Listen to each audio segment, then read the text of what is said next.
다 같이 묵도하심으로 수예배를 함께 드리겠습니다.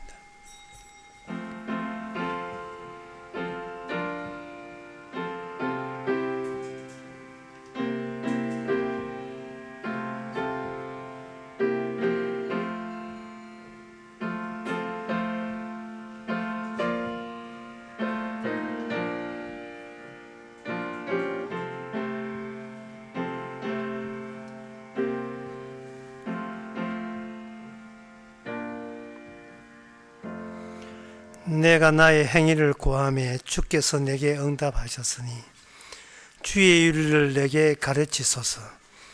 나로 주의 법도의 길을 깨닫게 하소서. 그리하시면 내가 주의 기사를 묵상하리다. 하나님, 주의 말씀이 우리 속에서 작용해서 바깥으로 나오는 것은 주께서 하신 이야기, 하신 일만 계속 드러나게 하여 주시옵소서. 예수님의 이름으로 기도합나이다. 아멘. 찬송가 337장 합시다.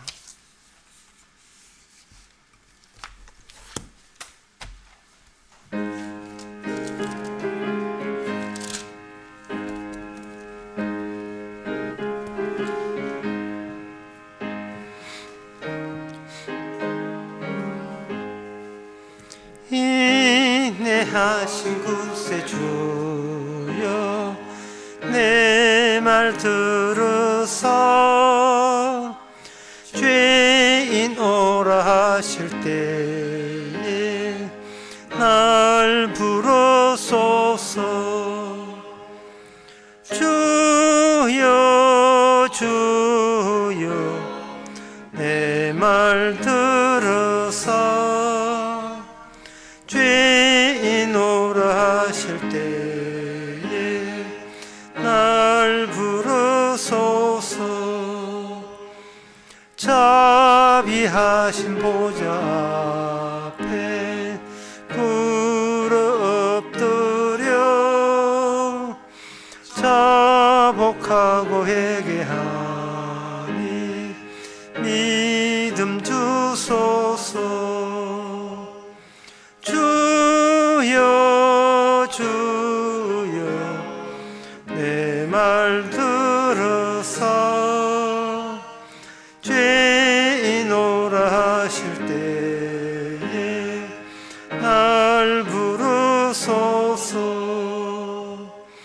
주의 공로 의지하여 주께 가오니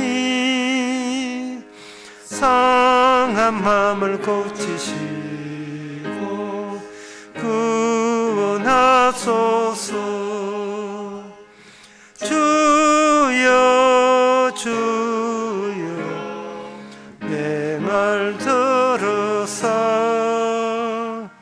죄인 오라 하실 때에 날 부르소서. 만국 끄는 애쓰시여 위로하소서.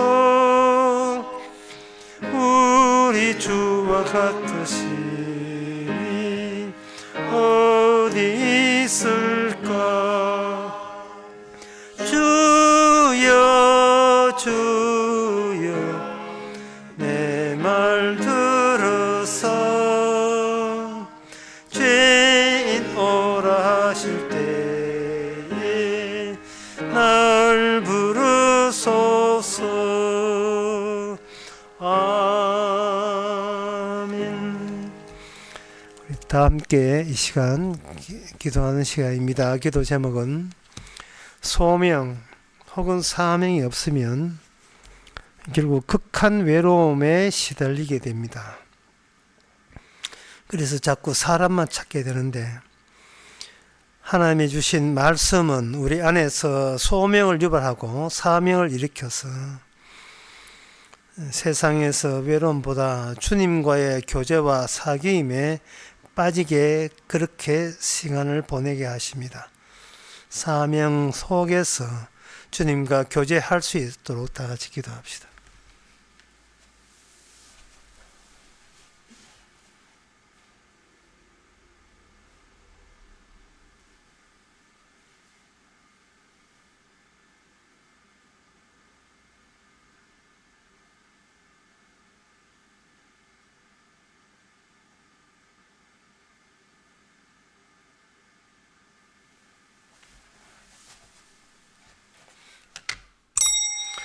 하나님 아버지, 내가 얼마나 행복한 여생을 보낼 수 있는가를 생애의 목표로 잡지 않게 하옵소서.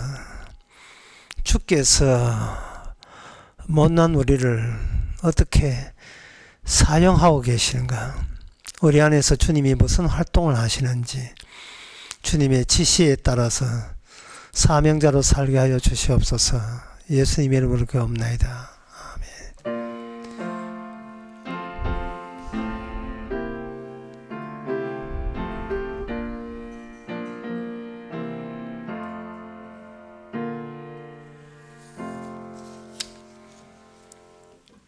하나님의 말씀은 열왕기상 1장 5절에서 10절까지입니다.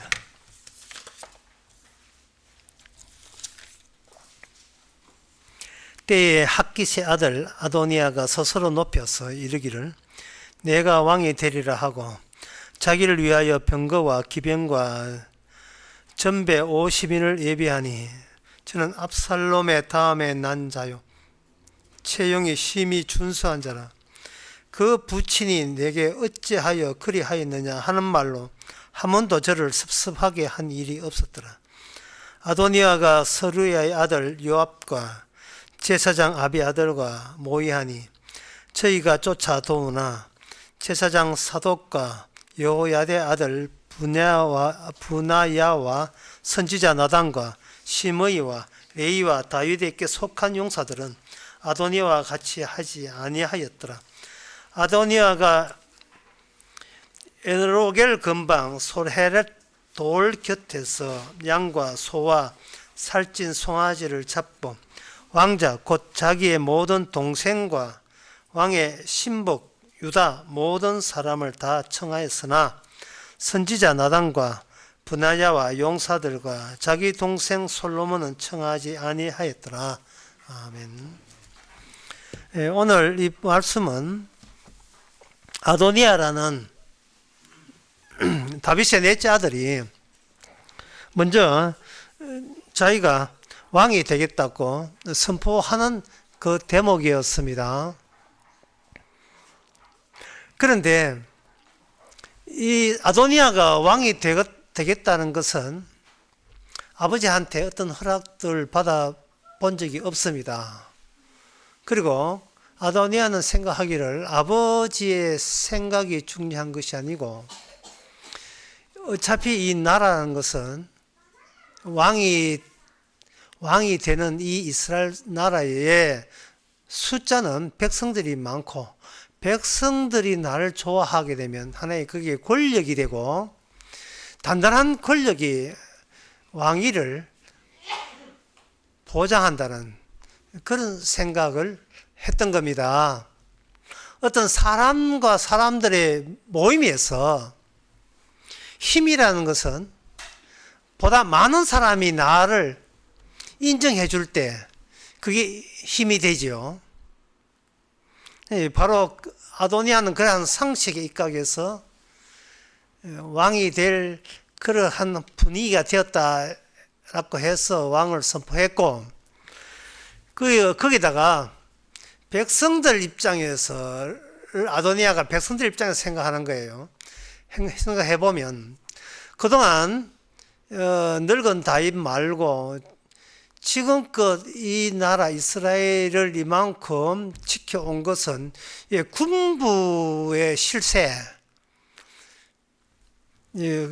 전쟁을 해서 유지되는 나라이기 때문에 그 전쟁에서 공로자, 누가 가장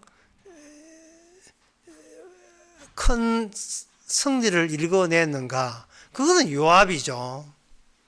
그거는 부정하지 못합니다. 요압이 엄청난 나라를 적들로부터 지켜내는데 최고의 공신이 요압입니다. 그리고 이 제사장 아비아달은 평소에 다윗이 젊었을 때에 사독과 함께 언약궤를 지켜냈던, 언약궤를 운반하고 다윗이 어릴 때 에봇까지 척건해서 다윗의 그 에봇도 자기가 챙겼던 사람이 아비아달이었습니다. 제사장 역할을 제대로 수행했다고 보는 거예요. 그래서 아비아달은 그 하나님과 관계, 영적인 문제는 아비아달이 이게 쥐고 있고, 실제적인 이 외부의 군사력은 요압이 쥐고 있고, 그리고 자기는 그 다윗의 아들 가운데 제일 연장자이기 때문에 자기가 다윗 다음에 왕이 되는 것이 백성들 입장에서 상식에 합당하죠. 저거 아니야라고 할 수 있는 요소가 없다는 점을 착안해서 그는 자신감을 가지고 먼저 왕 되겠다고 선포하고 말았습니다. 그 대목이에요. 여기서 몇 가지를 생각해야 될 텐데, 왜 이 아도니아는 자기가 네 번째 아들이고 10번째 아들 솔로몬이 왜 왕이 되어서는 안 되는가에 대해서 전혀 관심이 없어요. 솔로몬이 왕 되어야 된다는 생각은 관심이 없다 이 말이에요. 서열상 자기가 그 다음 차례이기 때문에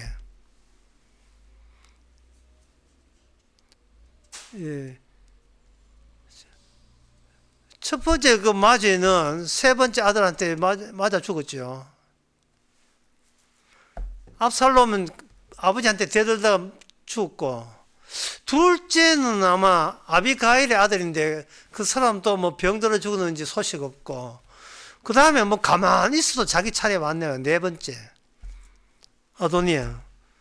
그리고 이 아도니아가 어떤 사람이냐, 5절에 보면 저는 압살롬 다음에 난 자여 체형이 심히 준수한 자라 그 부친이 너가 어찌하여 그리하였느냐 하는 말로 한 번도 저를 섭섭하게 한 일이 없었더라. 그러니까 아버지께서 나무라거나 실망스럽다는 말을 평생 들어본 적이 없을 정도로 상식적이고 행동이 반듯한 인물이다. 반듯한 인물이다. 그래도 왕이 되려면, 그래도 백성들 보기에 이 상태가, 얼굴 상태가, 얼굴 품질이 어느 정도 볼만해야 되거든요. 근데 여기 보니까 매력적이었던 모양이죠. 체형이 몸되지 얼굴되지 체격되지 인품되지 왕 안 될 이유 없죠. 백성들로부터 매력적인 인물로 권력을 백성들의 의견을 뜻을 모으는데 하등 지장이 없는 겁니다. 그리고 이 아도니아가 왕이 되고 난 뒤에 백성들이 많이 돌아왔어요. 아도니아한테 많이 돌아섰습니다.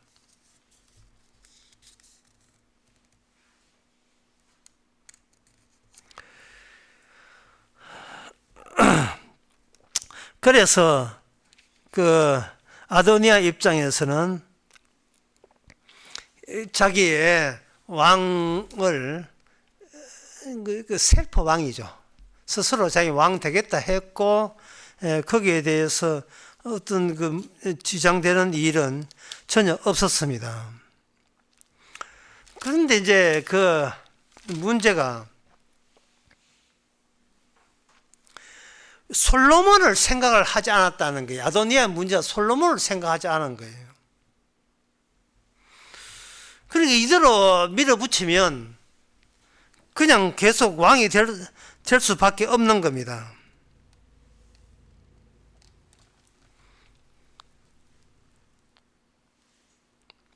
여기 이런 점에서 왜 성경에서 왜 이 아도니아가 왕으로 등극했는가? 열왕기상에 그 기록한 이유는 보통 왕이 되려면 아버지 왕이 살아있을 때는 왕이 되지 말았어야 돼. 아버지 죽고 난 뒤에 하든지, 안 그러면 아버지가 살아있을 때에는 너 내 죽고는 왕 되라 라고 이렇게 지명을 받든지 해야 되는데, 아버지 지명도 없이 아버지가 안 죽었는데 지가 왕 됐다 이 말이죠. 그러면 이게 성경에서 이 이야기 하는 것은 인간들이 일반적인 신앙, 하나님의 약속 언약을 배제했을 때에 인간들은 어떤 식으로 자기의 본성을 드러내느냐 하는 것을 열왕기상 초반에서 먼저 보여주고 있습니다. 하나님의 약속이 없고 하나님의 말씀이 없을 때 인간들은 나라 만든다 할 때 왕은 어떤 식으로 왕을 구축하는가? 그것은 빨리 권력을 빨리 모은 자가 먼저 선빵 날려서 왕 된다는, 그게 일반적인 인간들의 상식이라는 겁니다. 그러면 여기에서 솔로몬은 뭐 했느냐? 그때 솔로몬 나이가 14살이에요. 예. 14살이었지만 중학교 2학년이. 한테 사춘기. 한테 삼십기인데, 예. 자기 나이에 많은 형이 왕 되겠다는데, 지가 할 수 있습니까? 아무것도 못하지요. 그래서 우리는 이 열왕기상을 보면서 아도니아가 네 번째 왕이 되었다 할 때에 우리가 선입감을 갖지 말아야 돼요. 다윗 다음에는 솔로몬이 반드시 된다. 이런 선입감을 갖는 것 자체를 우리는 일단은 지워버리고, 우리가 그 당시에 살았다 했을 때 아도니아가 왕 되는 데 대해서 거기에서 우리가 이의를 걸겠는가? 이해 안 겁니다. 왜 이해 안 그러냐? 권력 잡은 자가 왕 되겠다는데 거기다가 우리가 아니야 이거는 아니야 하다 까불다가는 우리 목숨이 날아가는데 자기 죽을 일을 뭐한테 하겠습니까? 그래 아무나 되라, 권력 있는 자가 왕 되는 게 당연하지. 솔로몬은 14살 권력도 없는데 못 되는 게 당연하지. 그게 당연하다는 거. 당연한 것부터 먼저 성경은 쫙 깔아요. 당연한 것부터. 그리고 난 뒤 이야기를 시작합니다.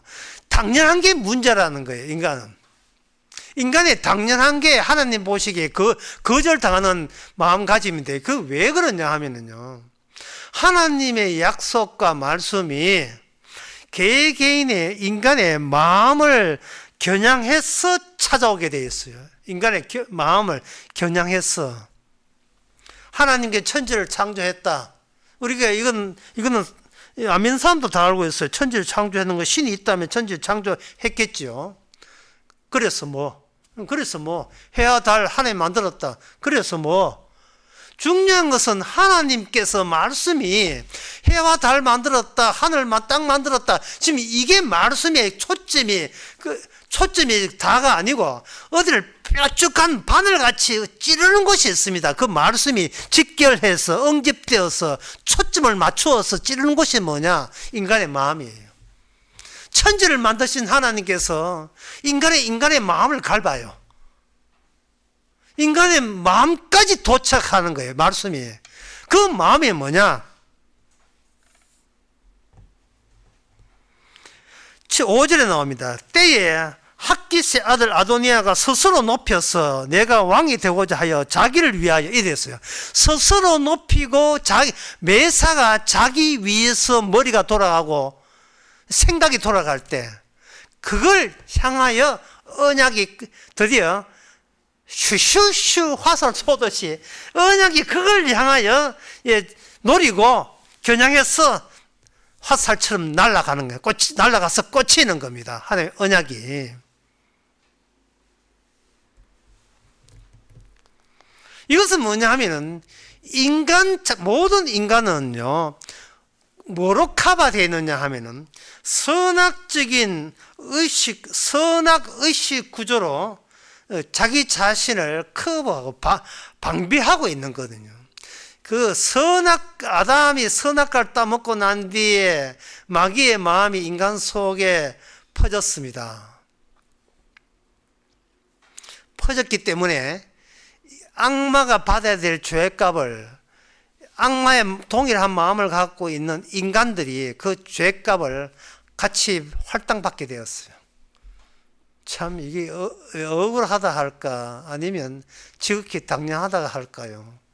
악마가 받을 벌을 그 지옥불을 인간도 같이 받게 된 이유가 마음이 똑같아. 악마 마음과 인간 마음이 똑같아요. 그게 뭐냐? 선악으로 자기를 커버하고 방어하고 있기 때문에 그래요.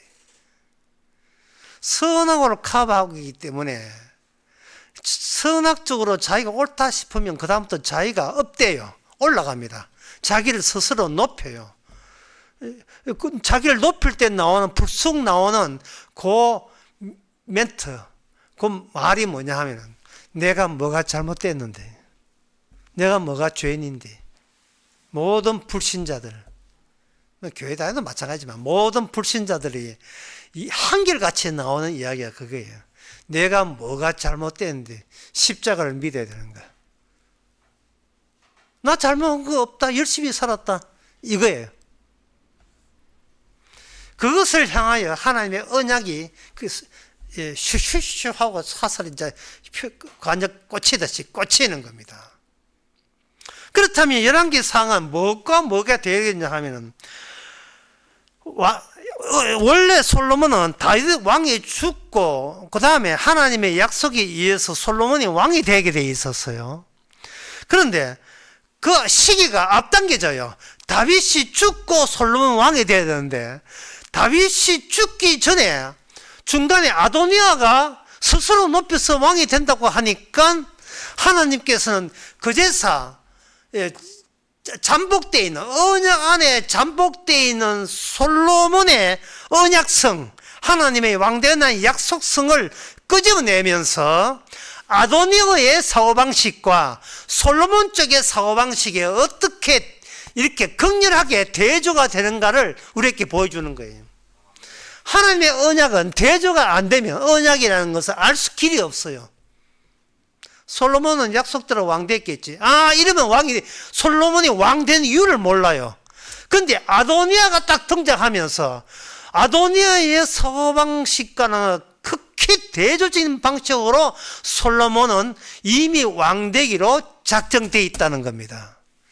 그러면 그것을 어떤 식으로 열왕기 1장에서 어떤 식으로 그것이 밝혀졌는가? 이것은 아줌마와 아줌마의 싸움이에요. 여기에 5절에 보면 핫깃의 아들, 핫깃, 얼른 남자 이름 같지만 사실은 여자 이름입니다. 핫깃이라는 다윗의 부인이었어요. 다윗의 부인의 아들 아도니아예요. 그러면 이 다윗의 아들, 그 부인 핫깃의 아들 아도니아는 이미 어른이 되어서 대외적으로 백성들에게 내가 왕이 될 상인가 하고 도와댕겨 있고, 이제 14살 문 솔로몬은요 열왕기상 1장에서 입도 빵꾸 안 하고 가만히 있어요. 잠복돼 있다고요. 이게 지가 왕 되는데 지가 한 이 말에 한마디도 없어요. 이게 1장 전체에 보면 왕 되는데 왕이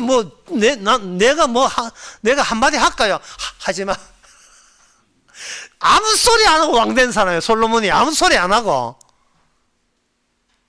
그러면 솔로몬이 왕 되기 위해서 형성된 그 분위기는 누구 권한이냐? 요거는 학기 사는 아줌마 말고 또 다른 아줌마가 있어요. 밧세바예요. 밧세바. 아줌마 싸움. 밧세바 같지 않은 여인 핫깃, 그 여인은 하나님의 언약 앞에서 어떠한 대비적이고 대조적인 차이가 있느냐를 열왕기상은 보여줍니다. 밧세바의 솔로몬은 가만히 있어. 엄마가 알아서 할까? 네 가만히 있어. 이랬어요. 밧세바의 특징은 이것이 남의 여자에 유부녀였다는 겁니다. 열왕기 그 11장 12장에 나오죠. 원래 다윗의 아내가 아니고 우리아의 장군의 아내에 있는데, 강제로 이 다윗이 그 여자를 뭐 강제로 뺏었다고 할 수 있죠. 뺏어가지고 뺐는데 이미 유부녀니까 남편이 있을 거잖아요. 그 다윗이 그 남편을 죽였어요. 남편을 죽이고 전 남편 죽이고 이제 다윗이 강제로 뺏어서 자기 아내로 삼았던 여인이 바세바입니다.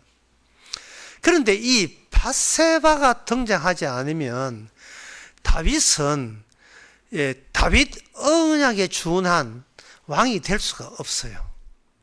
하나님의 언약이라 하는 것은 인간의 상식, 인간들 보기에, 선악체제 보기에 그 사람 참 괜찮네, 훌륭하네, 이런 인간은 하나님의 언약 속의 왕이 아닙니다. 그거는 세상 나라의 왕이에요. 인품 괜찮아, 인물 괜찮아, 체격 괜찮아, 그런 사람 왕 되겠다. 이스라엘 내부에도 그런 사람이 있었어요. 여기 열왕기상 5장에 보면 여기 셋째 아들 이름이 압살롬인데, 압살롬은 이거는 아도니아보다 더 타고난 인품을 갖고 있었습니다. 사무엘하 15장에 보면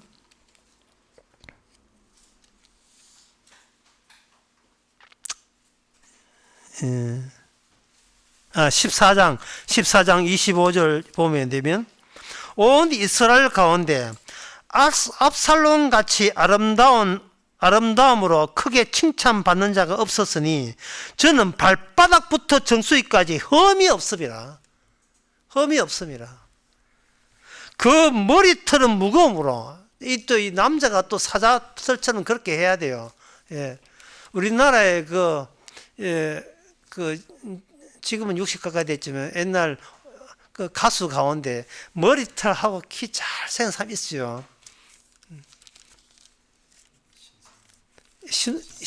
신성우. 갑자기 신성우가 이 설계에 왜 나오냐 모르겠습니다. 꼭 만화 영화에 나온 남자 주인공처럼. 그렇게 잘생겼어요. 그 머리털이 무거움으로 열말만 깎았으며 그 머리털을 깎을 때 달아본 적 왕의 저울로 200세이다. 이 머리털 이야기와 성경이 왜 나오느냐? 압살롬은 아버지로부터 사랑받았고, 그리고 그렇게 인품도 대단했는데, 자기가, 남들이 자기 보는 눈도 있지만 본인이 자기 보는 눈도 있을 거 아니겠습니까? 눈도 있으니까 이 압살롬도 그렇고 아도니아도 그렇고 이 공통점이 뭐냐? 자기 부인이 안 돼요. 워낙 잘생기기 때문에 자기 부정을 할 수 없었어요. 아이고, 이게 인물 이거 어떡해. 맨날 자기 보면서 자기 인물에 도취돼 가지고 자기가 자기한테 반해가 나 같은 인물은 이게 왕이 될 상이다 이걸 아주 자부하고 있었던 사람들이에요. 자기 부정이 될 수가 없습니다. 그리고 그 나라의 왕자 장차 왕이 될 상 중에서 자기만큼 대단한 인품되지 얼굴되지 다 되는 사람이 어디 있겠어요? 또 이 사람이 압살롬 이 사람이 더 지혜도 더 좋아가지고 재판도 잘해요. 15장 6절에 보면 사람마다 와가지고 내한테 재판 받으라 해가지고 다 중간에 다 다윗에게 가는 사람을 빼돌려 가지고 자기가 결국은 반란을 일으켜서 죽게 되는데, 여기는 아도니아도 마찬가지예요. 아도니아도 마찬가지. 그런데 유난히도 이 솔로몬은 누구 아들이냐 하는 밧세바의 아들이에요. 흠 잡으려면 하자가 있는 것은 하자 그 자체죠. 밧세바는 아버지의 그 간음죄에다가 남편까지 죽였으니까 살인죄, 간음죄에다가 덤버기로 살인죄까지 보태가 우리 아버지가 이렇게 못났다는 유일한 증거가 뭐냐? 솔로몬이에요. 솔로몬. 그리고 그 증거로 밧세바하고 그 다윗과 사이에 낳았던 아들은 죽었습니다. 사무엘하 그 12장에 보면 죽었거든요.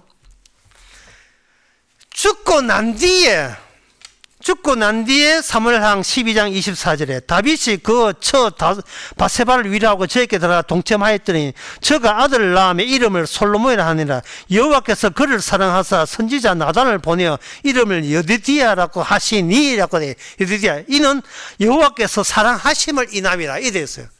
그러니까 하나님의 사랑은 아도니아나 솔로몬은 본인을 사랑해서 왕되고자 하는데, 솔로몬의 특징은 뭐냐?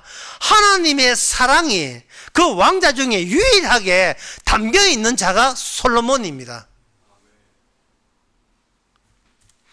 인간은 자기 사랑을 인하여 하나님의 사랑이 들을 자리가 없어요. 받아주지는 않습니다. 그런데 하나님께서는 아주 다윗을 할 때 조져버렸죠. 간음죄에다가 살인죄에다가. 다윗은 자기를 방어할 수 있는 일체의 모든 방어체계가 와장창 다 무너졌어요. 그 무너진 자기를 근원적으로 나는 죄에서 태어났다는 것을 근원적으로 제대로 자기 자신을 아는, 거기에 침투하는 그 여자가 바세바였습니다. 그 바세바와 더불어 나단 선지자가 거기서 하나님의 뜻을 계속해서 전했지요. 그러니까 이 솔로몬 주위에 포진되어 있는 사람은, 솔로몬 14살이면 솔로몬은 아무 힘도 없고 이야기할 것도 없어요. 솔로몬을 지켜주는 것, 하나님의 사랑하심을 받음을 지켜주는 것은 자기 다윗의 죄, 근원적인 죄를 아는 두 사람입니다. 하나는 나단 선지자, 하나는 바세바라는 아내. 두 사람이 다윗으로 하여금 다윗이 훌륭하다는 말을 하지 못하도록 만들어서 하나님의 사랑하심만 고스란히 다윗에 남기게 하는 거예요. 왜?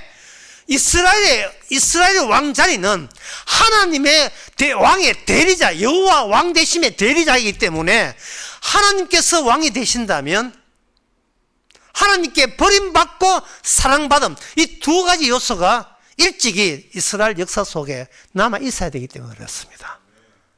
이것을 뭐냐? 다윗 언약에 속한 왕이 이렇게 해요. 다윗이 왕이 아니고 다윗 언약에 속한 왕. 이 사람이 바로 다윗 다음에 솔로몬입니다. 그러니까 솔로몬 왕은 자기가 왕자리에 앉는 것이 아니고 죽은 아버지 다윗의 그 자리, 사랑받은 자리에 솔로몬이 들어가는 거예요. 이게 잠언서, 이게 전도서 나오는 겁니다. 다윗의 아들의 잠언이라. 다윗의 아들 전도자라.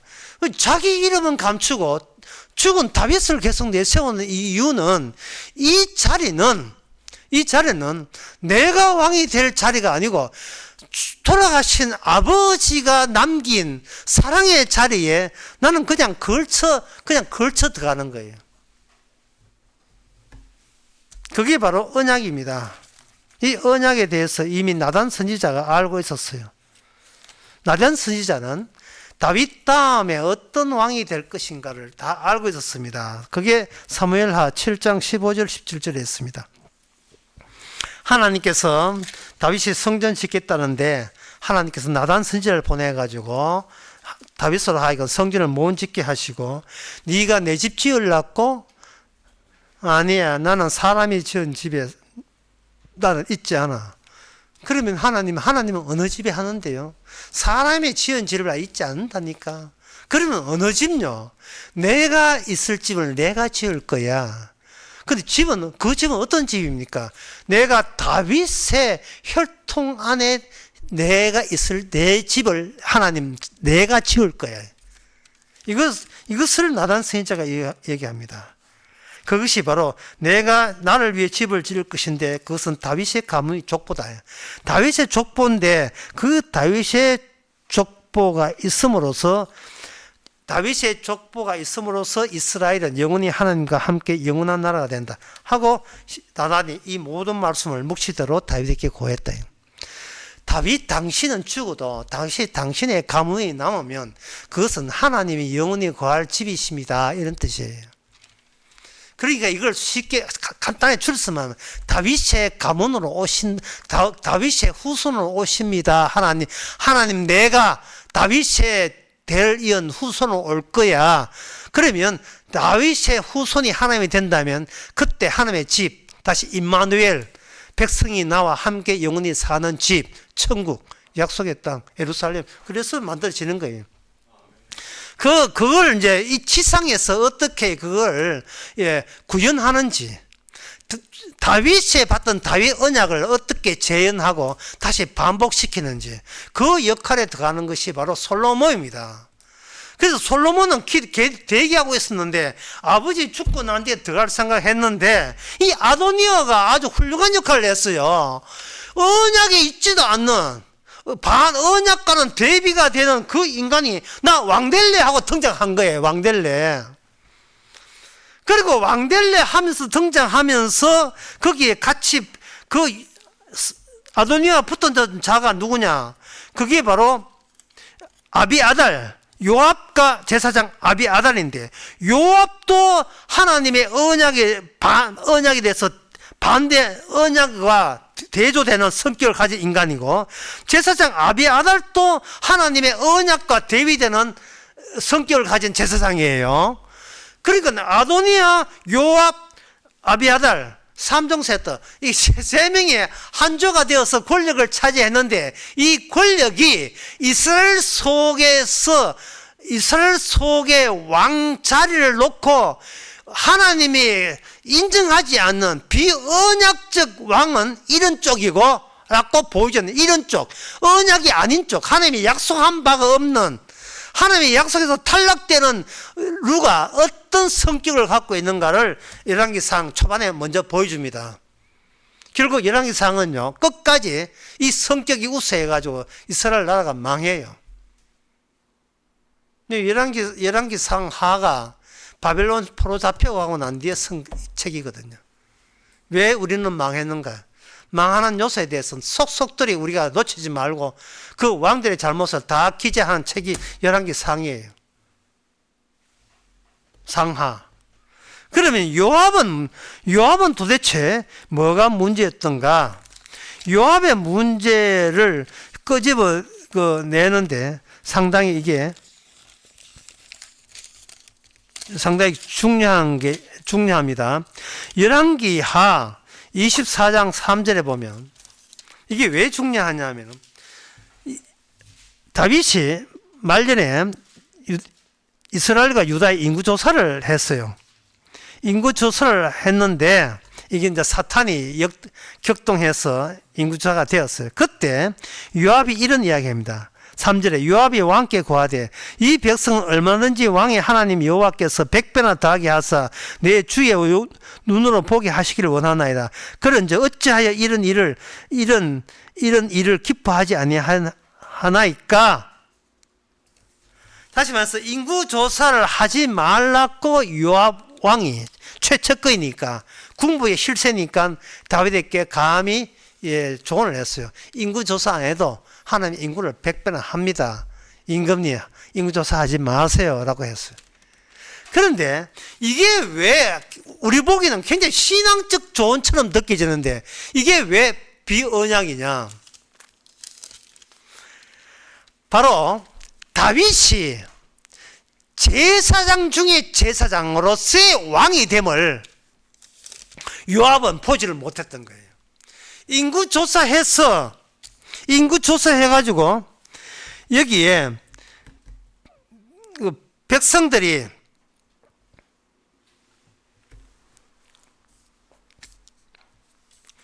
죽어나갔어요. 3일 동안 죽어나간 인구가 7만 명 죽어나갔습니다. 그때 이제 이걸 뭔가 다윗이 개입하지 않으면 이건 나머지 인구까지 진짜 몰살할 판이에요. 완전히 한 명도 남기지 않고 다 죽을 판이에요. 그럴 때 다윗이 뭘 하느냐 하면 아래 아나우라 타작마당에 가서, 여기서 아나우라 타작마당에 나가서 다윗이 친히 제사장이 되어서, 그게 중보자가 되죠. 제사장이 되어서 단을 쌓고 하나님께 번제를 드립니다. 번제를 드릴 때 하나님께서 칠망병선에서 수톱이 되어버려요. 옆에 있는 천사 보고, 천사야 됐다고만, 야 그만 죽이라, 됐어. 수톱이 되는 거예요. 이스라엘 백성 전체가 다윗이 죄인으로 태어났거든요. 죄인, 자기가 고백하듯 시편 50편 자기가 죄인으로 태어나서 죽어 마땅하다 이 말이죠. 근데 자기 왕만 죽어 마땅하면 안 되잖아요. 백성들도 죽어 마땅함을 경험을 해야 돼요. 그런데 사탄이 와서 다윗의 마음을 격동해가 인구조사를 하게 되니까 그 다음부터는 하나님께서 백성들 7만 명 차례 7명부터 사흘 동안 죽여나갑니다. 그리고 이 천사가 사람 죽이는 게 멈출 기색이 보이지를 않아요. 얼른 보면 지금 모압이라는 장군이 말린 것이 잘한 것처럼 느껴지죠. 인구조사는 사탄이 이런데 요압은 임금님 거기에 말려들면 안 된다니까 하지만 말려들지 않는다 조언을 했으니까 요압은 굉장히 언약적 인물로 보이지만, 그러나 그 언약적 인물이 아니라 다윗 자체가 갖고 있는 죄인으로서 제사장직을 하는 그 하나님의 언약적 핵심 부분을 다윗이 마지막으로 그 일을 해야 되는 거예요. 마지막으로. 백성들이 죄인 맞습니다. 나도 죄인이지만 백성도 죄인입니다. 따라서 백성들을 살 수 있는 것은 어떤 왕이 등장해서 그 왕이 대신 백성들의 죄를 대사를 지내야 비로소 이 죄는 용서가 됩니다는 사실. 그거는 왕만이, 이스라엘 왕만이 할 수 있습니다는 그 계시를 다윗은 미리 보여줍니다. 요압은 아도니아 편에 섬으로 말미암아 자기의 권세욕이 아도니아와 더불어서 계속해서 이어지기를 원했던 겁니다. 이걸 가지고 전문용어로 정치구단 이렇게 이야기합니다. 김종필 정치구단. 내 갖고 있는 권세가 계속해서 유지될 수 있는 생각을 끄집어내는 거예요. 한 5선 국회의원쯤 되는 거예요.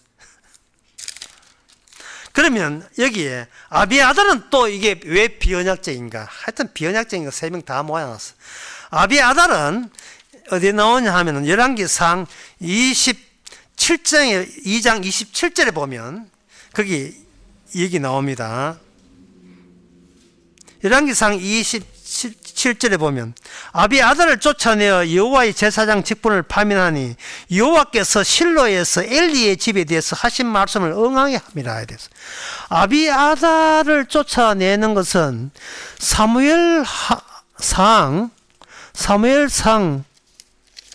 2장 35절 거기에 엘리 제사장이 나오는데 그 엘리 제사장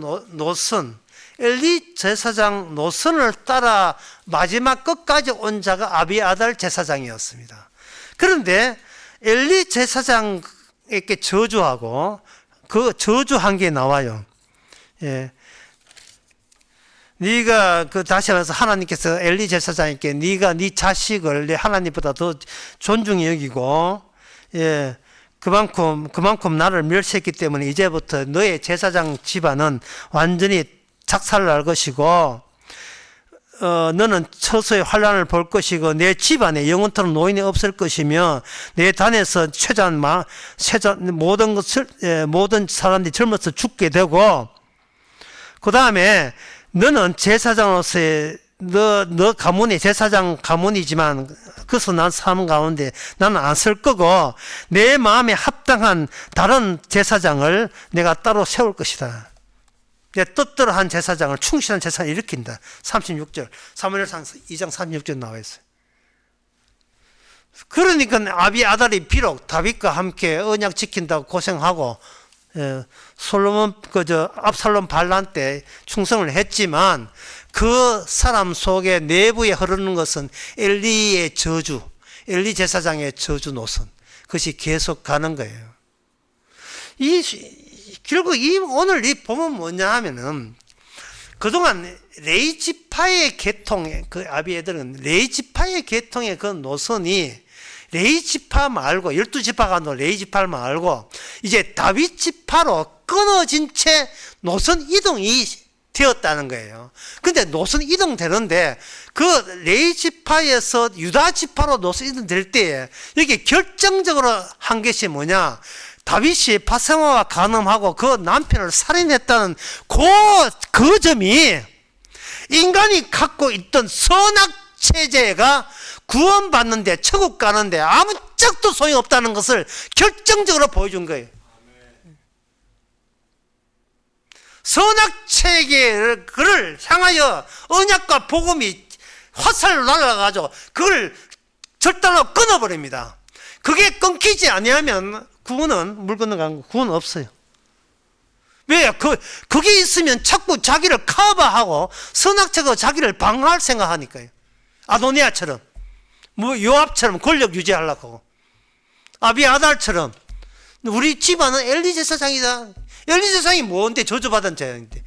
따라서 저주받은 하나님의 저주는 결국 저주로 끝날 뿐이지, 이게 노선으로 도약하는 거. 이쪽 레이지파 제사장 말고 제사장이 아닌 지파로 도약하는 거예요. 이 도약할 때는 이 유다 지파는 아무것도 없어요. 아무것도 없는 그들, 아무 자격도 없는 그들에게 하나님께서 왕이 되는 지위를 허락한 거예요. 왜? 간음죄에다가 살인죄니까 뭐 아무것도 없는 건 지극히 당연하고 저한테 왕직을 주옵소서 할 말도 없게 만들어버려요. 그 점에 대해서 언급하면서 설교를 마치겠습니다. 사무엘하 12장에서 바세바와 다윗이 낳은 애가 일주일 만에 죽습니다. 나단 스이자가 분명히 했어요. 당신 아들 죽습니다 하고 자기 집으로 돌아가니라. 15절, 우리아의 처가 다윗께 난 아이를 여호와께서 치심에 심히 알른지라. 죽는다 했으면 그냥 교통사고 나든지 뭐 죽었는데 그게 아니고 그냥 죽지 않고 아파요. 아플 때 다윗이 그 아기를 위하여 밤새도록 엎드려 기도하고 금식하면서 기도했어요. 말려도 안 돼요. 왜냐하면 본인이 죽어야 되는데 왜 바세바하고 자기 사이 애를 왜 죽이느냐. 본인이 죽였는데 이 애를 왜 죽이는지 도대체 이유를 알 수 없었어요. 이유를 알 수 없으니까 무조건 애가 살아있어야 덜 미안하니까 하나님 내가 나쁜 짓을 했기 때문에 나를 죽여야지 쟤는 죽이면 안 됩니다는 생각을 하고 있었어요. 쉽게 말해서 하나님이여 저가 죽어야지 왜 예수님이 왜 죽었습니까? 라고 그 죽어야 될 분과 죽기 위해서 온 분과 살고 싶어서 환장한 나와 이렇게 어떤 간격을, 그 차이점, 격차를 발견할 수 있는 기회를 하나님께 허락하신 거예요. 이 간격이 우리를 살리는 게, 이 간격이 들어와야 우리는 구원받는 거예요. 천국 가는 거예요. 왜? 이 간격이 있어야 구원해달라고 소리를 안 하죠. 주제 파악이 되니까. 나 같은 인간이 무슨 천국을 가요? 그러니까 천국을 가는 거예요. 왜? 천국이 고스란히 그런 자에게 그 하나님의 사랑이 그대로 100% 남아있기 때문에요. 죽였습니다. 죽고 난 뒤에 비로소 다윗은 알았어요. 나를 죽이지 않고 아들을 죽인다는 말은 이 죽은 아들의 취지에 하나님의 뜻이 담겨 있다는 거예요. 따라서 다윗은 그 하나님의 다시는 니는 죄인은 살아야 인간아. 예.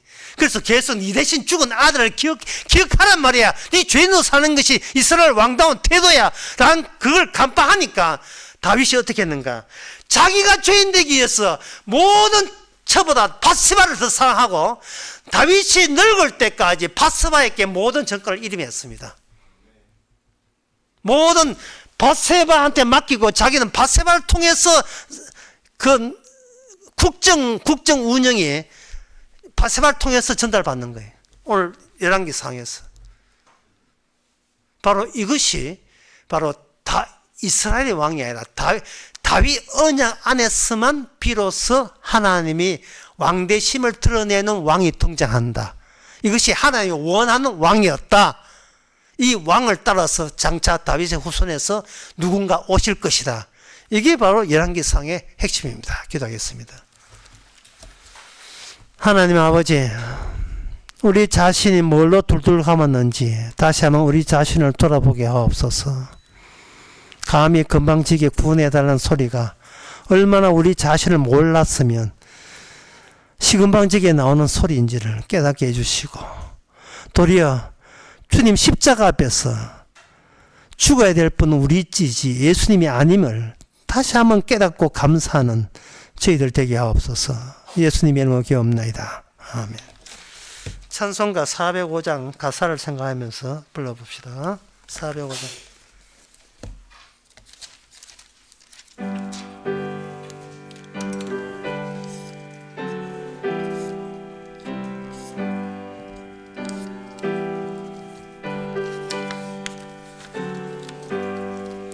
나 같은 죄인 살리신 주 은혜 놀라워 잃었던 생명 찾았고 광명을 얻었네. 큰 죄악에서 건지신 주 은혜 노마와 나 처음 믿은 그 시간 귀하고 귀하다. 이제껏 내가 산 것도 주님의 은혜라. 또 나를 장차 본향에 인도해 주시리. 거기서 우리 영원히 주님의 은혜로 해처럼 밝게 살면서 주 찬양하리라.